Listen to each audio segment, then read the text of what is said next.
Hello physio doctors, कैसे हैं आप लोग बेटा।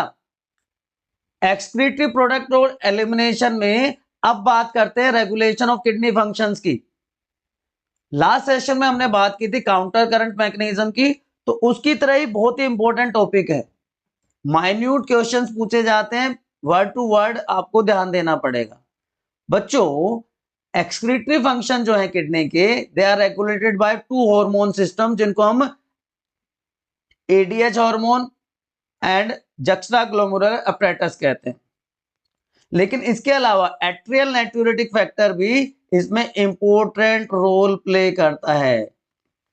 Atrial natriuretic factor, natriuretic factor also plays important role in the regulation of kidney function. तो तीनों की बात करेंगे हम एक।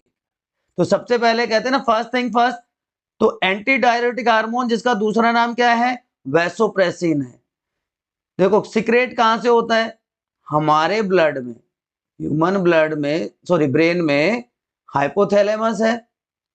Hypothalamus secretes produce anti diuretic hormone, जिसको हम वैसोप्रेसिन भी कह रहे हैं, but it is stored in posterior lobe of pituitary gland. Pituitary gland के पोस्टीरियर लोब में जाके वो स्टोर हो जाता है। तो सिक्रेशन कहां से है, हाइपोथैलेमस से। स्टोरेज कहां पे है, posterior lobe of pituitary gland. बात समझ में आ गई। अब जो हमारी बॉडी है वहां पे स्पेशल रिसेप्टर्स प्रेजेंट होते हैं। हमारे हाइपोथैलेमस में स्पेशल रिसेप्टर्स हैं, जिनको हम क्या कहते हैं, ऑस्मो रिसेप्टर्स।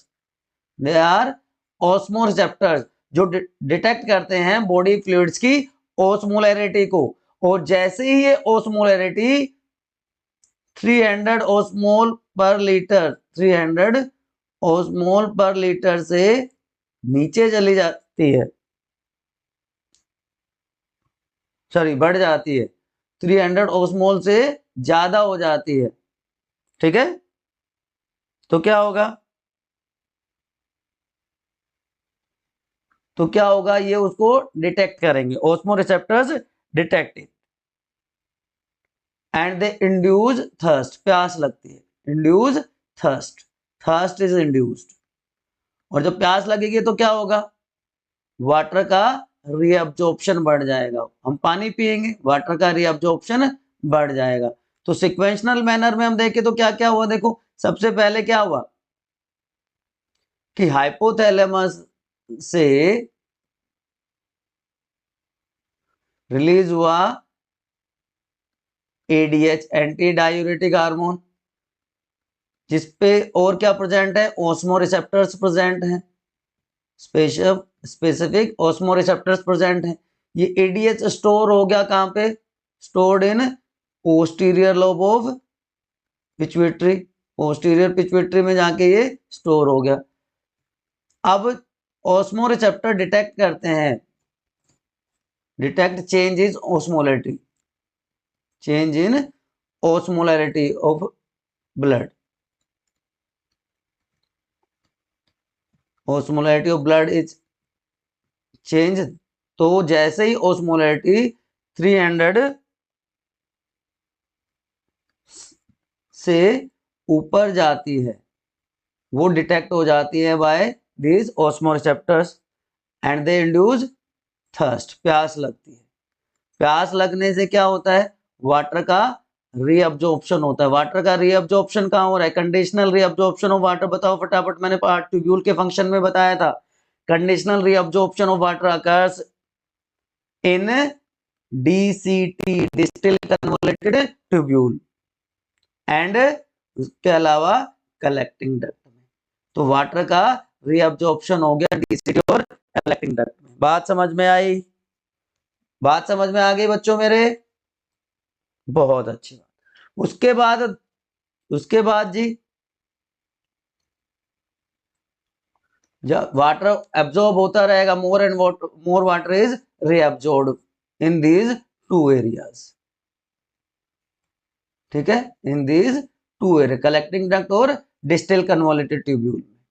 और उससे क्या होगा, वाटर का रीअब्जॉर्प्शन जब होगा तो urine gets concentrated, urine gets concentrated. बात समझ में आ गई। अब दूसरा पार्ट ले लेते हैं, controlled by anti diuretic hormone, कि भैया अगर एडीएच की डेफिशिएंसी हो जाएगी तो क्या होगा, तो जो ट्यूब्यूल्स हैं हमारे किडनी के ट्यूब्यूल्स वो इम्परमिएबल हो जाएंगे and large amount of hypotonic urine is excreted out, और इस कंडीशन को ही तो बच्चों हम क्या कहते हैं, डायबिटीज इंसिपिडस। Diabetes insipidus. तो एडीएच की डेफिशिएंसी से क्या होता है, डायबिटीज इंसिपिडस। ये मेलिटस से डिफरेंट है, डायबिटीज मेलिटस भी होता है, यहाँ पे क्या है, डायबिटीज इंसिपिडस। तो एक रेगुलेशन समझ में आ गया। अब जक्स्ट्रा ग्लोमेरुलर अपरेटस, उसकी बात कर लेते हैं। जक्स्ट्रा ग्लोमेरुलर अपरेटस कैसे रेगुलेट करता है इसको। अब जेजी जो है, जक्स्ट्रा ग्लोमेरुलर अपरेटस जो है, एक मल्टी हार्मोनल सिस्टम को रेगुलेट करता है। मल्टी हार्मोनल सिस्टम मैं यहां पे लिखता हूं, मल्टी हार्मोनल सिस्टम, जिसको कहते हैं RAAS। RAAS, रास भी याद रख सकते हो, रेनिन, यहां पे सिंगल वाला आएगा, एंजियोटेंसिनोजन, एंजियोटेंसिनोजन, और दूसरे से क्या हो जाएगा, एल्डोस्टेरोन, एल्डोस्टेरोन, और एस से क्या हो गया, system, renin angiotensinogen aldosterone system. अब जो जेजीए सेल्स हैं, ये जक्स्ट्रा ग्लोमेरुलर जो सेल्स हैं वो सिक्रीट करते हैं एंजाइम रेनिन। रेनिन कहां से आ रहा है, ब्लड में। जो जक्स्ट्रा ग्लोमेरुलर सेल्स हैं उन्होंने सिक्रीट कर दिया ये renin into the blood, blood में आ गया रेनिन। ठीक है, रेनिन क्या करेगा, ये प्लाज्मा प्रोटीन एंजियोटेंसिनोजन को एंजियोटेंसिन 2 में कन्वर्ट कर देता है। रेनिन क्या करेगा, plasma protein, renin changes plasma protein angiotensinogen to angiotensin 2। ठीक है, एक दूसरे के ऊपर डिपेंडेंट है, एंजियोटेंसिन 2 में कन्वर्ट हो गया। ठीक है जी बच्चों, यहां तक कोई कंफ्यूजन। अब ये एंजियोटेंसिन 2 है, acts as hormone, it acts as hormone. ये हार्मोन की तरह एक्ट करेगा और इंक्रीज कर देगा blood pressure, increases blood pressure, blood pressure को बढ़ा देगा by constructing the blood vessels, arterioles को कंस्ट्रक्ट करेगा, ब्लड वॉल्यूम को भी बढ़ा देता है। तो इसकी वजह से क्या होगा, जो हमारे प्रोक्सिमल कन्वोलेटेड ट्यूब्यूल है, जो पीसीटी है, पीसीटी क्या करेगा, एब्जॉर्ब मोर NaCl, एब्जॉर्ब मोर NaCl। ठीक है, और दूसरी तरफ ये क्या करेगा, एक तरफ तो NaCl का इंक्रीज बढ़ा दिया इसने, और दूसरी तरफ ये क्या करेगा, एल्डोस्टेरोन हार्मोन रिलीज होगा, इसकी वजह से एल्डोस्टेरोन हार्मोन रिलीज होगा। ठीक है, अभी एल्डोस्टेरोन भी क्या करता है, aldosterone also increases sodium and water absorption, sodium and, चलिए मैं अलग से लिख देता हूं, aldosterone also increases sodium and water absorption.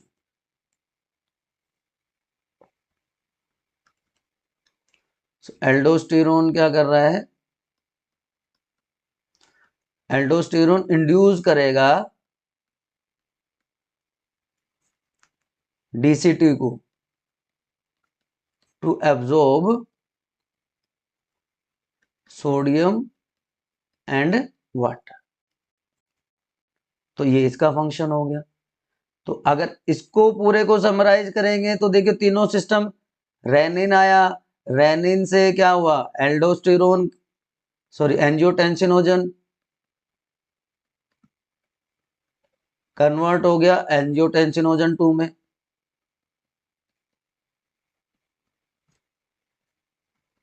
उसकी वजह से NaCl का एब्जॉर्प्शन बढ़ गया, ब्लड प्रेशर बढ़ गया। ठीक है, अब ये दो तरह से काम करता है, ये हार्मोन की तरह एक्ट कर रहा है, और आगे का मैंने ऑलरेडी आपको बता दिया। तो अगर इसको समराइज करें तो क्या अभी तक क्या देखा हमने, इसको समराइज करके हम देखते हैं तो अभी तक क्या क्या देखा हमने, टोटल ओवरऑल रिएक्शन क्या होगी, ये वाली कि जो जक्स्ट्रा ग्लोमेरुलर एपरेटस है मल्टी हार्मोनल RAAS सिस्टम है, जब ब्लड प्रेशर अफेरेंट आर्टरियोल में डिक्रीज होगा तो एक एंजाइम रेनिन रिलीज हो जाएगा into the blood. Renin convert कर देगा प्लाज्मा प्रोटीन एंजियोटेंसिनोजन को हार्मोन में एंजियोटेंसिन 2 में। एंजियोटेंसिन क्या करेगा, कंस्ट्रिक्ट कर देगा आर्टरियोल को, जिसकी वजह से ब्लड प्रेशर बढ़ जाएगा। एंजियोटेंसिनोजन एंड 1 एंजियोटेंसिन 2 एल्डोस्टेरोन को स्टिमुलेट करेगा, जिसकी वजह से वाटर और सोडियम का अब्जॉर्प्शन बढ़ जाएगा, कंस्ट्रिक्शन करेगा आर्टरियोल्स का। ठीक है, उसकी वजह से NaCl का एब्जॉर्प्शन बढ़ जाएगा फ्रॉम PCT। बात समझ में आ गई। तीसरा, एट्रियल नाइट्रोरेटिक फैक्टर या कंट्रोल्ड बाय एट्रियल नाइट्रोरेटिक फैक्टर।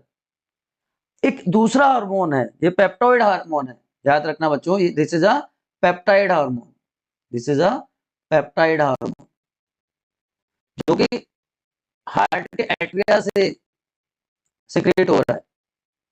इसको हम कहते हैं एट्रियल नाइट्रोरेटिक फैक्टर। ये इंक्रीज कर रहा है ब्लड फ्लो का इन द एट्रिया, जिसकी वजह से ANF रिलीज हो रहा है। ठीक है, अब ANF क्या करेगा, वो दोनों तो बढ़ा रहे थे, ये क्या कर रहा है, अपोजिट काम कर रहा है, it inhibits the reabsorption of water and NaCl।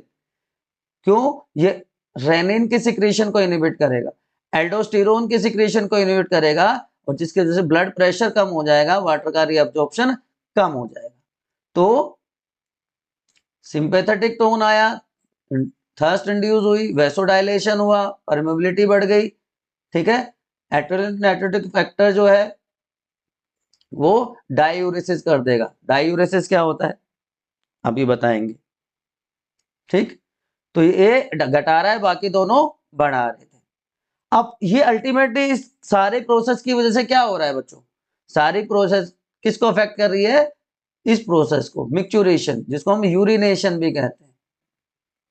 Elimination of urine from the urinary bladder is known as micturition, and it is done by, दो काम एक साथ होंगे, दो काम एक साथ होंगे, simultaneous contraction of smooth muscles of urinary bladder. Urinary bladder के स्मूथ मसल्स का कॉन्ट्रैक्शन होगा, और जो स्केलेटल मसल्स हैं ब्लैडर के ओपनिंग के पास, उसका रिलैक्सेशन होगा। तो contraction of smooth muscles of urinary bladder and relaxation of skeletal muscles around the opening of bladder. ठीक है, यहां पे भी स्ट्रेच रिसेप्टर्स प्रेजेंट है, और जैसे ये 50% से ज्यादा फिल हो जाता है bladder, message is send to central nervous system. अब सेंट्रल नर्वस सिस्टम उसको एनालाइज करके मैसेज भेजेगा मसल्स को, और इसको कहते हैं micturition reflex. This is known as micturition reflex. ठीक, यूरिन की कंपोजिशन की बात कर लेते हैं। फिजिकल प्रॉपर्टीज में बात करें, ट्रांसपेरेंट लाइट येलो लिक्विड होता है।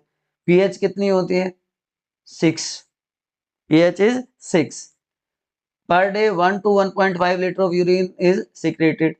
GFR कितना था बताओ फटाफट कमेंट सेक्शन में। ग्लोमेरुलर फिल्ट्रेशन रेट कितना था, 180 लीटर पर डे, लेकिन यूरिन कितना रिलीज हो रहा है, 1 to 1.5 लीटर होंगे। इसका मतलब क्या हुआ, 99.9% वाटर का रीअब्जॉर्प्शन हो जाता है, 99.9% वाटर इज रीअब्जॉर्ब। ठीक, येलो वॉल्यूम और कंपोजिशन चेंज करता है, क्या हम खाना लेते हैं, और इसके यूरिन के एनालिसिस से बहुत सारे डिसऑर्डर्स या किडनी माल फंक्शनिंग का पता चलता है। ठीक है, जैसे ग्लाइकोसूरिया, ग्लूकोज आ जाता है यूरिन में, कीटो यूरिया, कीटोन बॉडीज आ जाती है, जिसकी वजह से डायबिटीज मेलिटस होता है। ठीक है, हमारी बॉडी से 25 to 30 gram 25 to 30 gram urea भी एक्सक्रीट होता है per day. 25 to 30 gram urea is also excreted per day.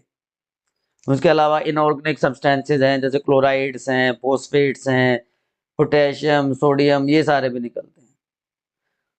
आपको एक चीज याद रखनी है, ग्लूकोज नॉर्मली नहीं मिलता, ग्लूकोज नॉर्मली नहीं मिलता हमारे यूरिन में। ठीक है, अब बात आती है कि कुछ एबनॉर्मलिटीज, तो उसमें से कुछ तो मैंने आपको बता दी। मैंने बता दिया कीटोन यूरिया, यूरेमिया, नहीं यूरेमिया नहीं बताया, राइट, यूरेमिया नहीं बताया। What is uraemia? ग्लाइकोसोरिया बता दिया है ना, कि excess urea in urine 15 to 20 gram तक ठीक है। Excess urea in urine is called uremia. Pyuria, pyuria, WBC जब पस आने लग जाती है ना कई बार, डब्ल्यूबीसी और पस इन यूरिन, तो ये कुछ डिसऑर्डर्स हैं। डेफिशिएंसी ऑफ एडीएच कॉजेज, बताओ एडीएच की डेफिशिएंसी से क्या होता है? एडीएच डेफिशिएंसी कॉजेज क्या प्रॉब्लम हो जाती है इसकी वजह से? ठीक है, बताओ फटाफट बोलो। और कुछ फैक्टर्स हैं, जो मिक्चुरेशन है, यूरिनेशन, 3 फैक्टर्स पे डिपेंड करता है। सबसे पहले टाइप ऑफ फूड टेकन, कि अगर हम लिक्विड डाइट लेंगे तो उससे फ्रीक्वेंसी ऑफ यूरिनेशन बढ़ जाएगी। Physical state of the body, कि भैया जो एक लेबरर है जो हार्ड वर्क करता है, ऑब्वियस सी बात है उसमें स्वेटिंग होती रहती है, तो वहां पे यूरिनेशन कम होता है। लेकिन एक दूसरा है कोई बंदा जो सारे एसी ऑफिस में बैठा रहता है, तो वहां पे स्वेटिंग कम होगी, तो वहां पे फ्रीक्वेंसी ऑफ यूरिनेशन बढ़ जाती है। तीसरा है वेदर पे डिपेंड करता है। समर्स में स्वेटिंग ज्यादा होती है तो उसकी वजह से फ्रीक्वेंसी ऑफ यूरिनेशन कम होती है, जबकि विंटर्स में यूरिनेशन ज्यादा होता है। फोर्थ आप एज कह सकते हो, एज के साथ साथ जो मसल्स हैं यूरिनरी ब्लैडर की, वो अपनी इलास्टिसिटी लूज कर देती हैं, तो फ्रीक्वेंसी ऑफ यूरिनेशन बढ़ जाती है। These are the different factors which affect urination. इसके बाद बच्चों हम नेक्स्ट सेशन में बात करेंगे disorders of the excretory system, functions of the kidney, उसके अलावा जो दूसरे ऑर्गन्स हैं उनका एक्सक्रीशन में क्या रोल होता है उसकी भी हम बात करेंगे। टिल देन आप पढ़ते रहिए। अगर सेशन आपको पसंद आया तो एक लाइक कर दीजिए। चैनल पर नए आए हैं, कौन से चैनल पर? आपके अपने स्टडी डेस्टिनेशन बायोनिधि RRG पर अगर नए आए हैं तो फटाफट सब्सक्राइब कर लीजिए। कमेंट्स में अपने डाउट पूछ लीजिए। सेशन की PDF आपको कहाँ मिलती है? हमेशा की तरह डिस्क्रिप्शन में मिल जाएगी, फ्रीली आप डाउनलोड कर सकते हैं। पूरा का पूरा कोर्स आपके लिए फ्रीली अवेलेबल है बच्चों, ठीक है ना। बस हमें क्या चाहिए, आप सब्सक्राइब करें, नोटिफिकेशन बेल को दबा कर रखें, लाइक करें, शेयर करें, सब्सक्राइब करें। Keep studying, see you soon.